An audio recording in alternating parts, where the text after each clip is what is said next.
ইয়াসিন আরাফাত, আপনাদের সাথে যদি আলোচনাই হয় তাহলে কেন মানে সরকারের বিরোধিতা করার জন্য কেবল বলছেন যে বিদেশিদের হাতে তুলে দেওয়া? চট্টগ্রাম বন্দরের বিষয়টি নিয়ে জামাত ইসলামের তৎকালীন মহানগর আমির শাহজাহান চৌধুরী সহ কয়েক দফা বন্দর কর্তৃপক্ষ সহ সরকারের সাথে আমরা বারবার বসেছি।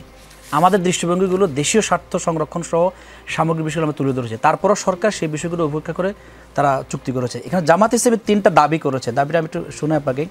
একটা হচ্ছে দেশীয় ব্যবস্থায় বন্দরের উন্নয়ন করা, একান্ত প্রয়োজন হলে দক্ষ অভিজ্ঞ বিদেশি জনবল নিয়োগ দিয়ে দেশীয় জনগোষ্ঠীকে প্রশিক্ষিত করা।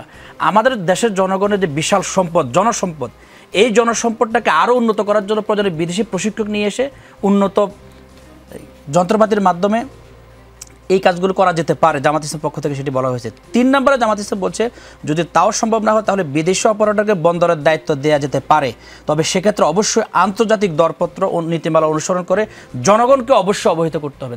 দেখেন আওয়ামী লীগ সময়ে যে বিষয়টা আমরা সবসময় বলতাম, ভারতের সাথে চুক্তি হতো, জাতির সামনে সেটা খোলাসা করা হতো না, উন্মুক্ত করা হতো না। একটা দরপত্র চুক্তি আপনি ইন্টারন্যাশনাল মানে মেনটেন করে যদি করেন তাহলে জাতির সামনে সেটা প্রকাশ করতে অসুবিধা কোথায়?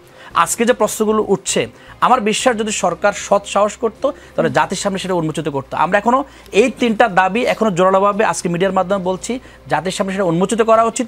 বিশেষ করে এই দেশের বিশাল জনগোষ্ঠী যারা ভালো মানের সম্পদ, তাদেরকে বিদেশ থেকে দক্ষ প্রশিক্ষক নিয়ে এসে প্রশিক্ষণ দিয়ে দেশের জন্য কাজে লাগানো উচিত।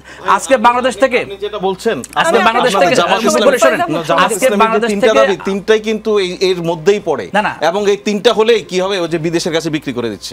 না বিক্রি করে দেন। আপনার দাবির সঙ্গে দ্বিমত নাই, দাবি অ্যাড্রেস হয়েছে। বাংলাদেশ থেকে বহু প্রশিক্ষিত জনবল দেশের বাইরে গিয়ে বহু কোম্পানিতে ভূমিকা পালন করছে। তাহলে আমাদের দেশের বন্দর চালাতে পারবে এরকম দক্ষ মানুষ বাংলাদেশের নাই, এটা আমাদের কাছে বিশ্বাসযোগ্য নয়। জি।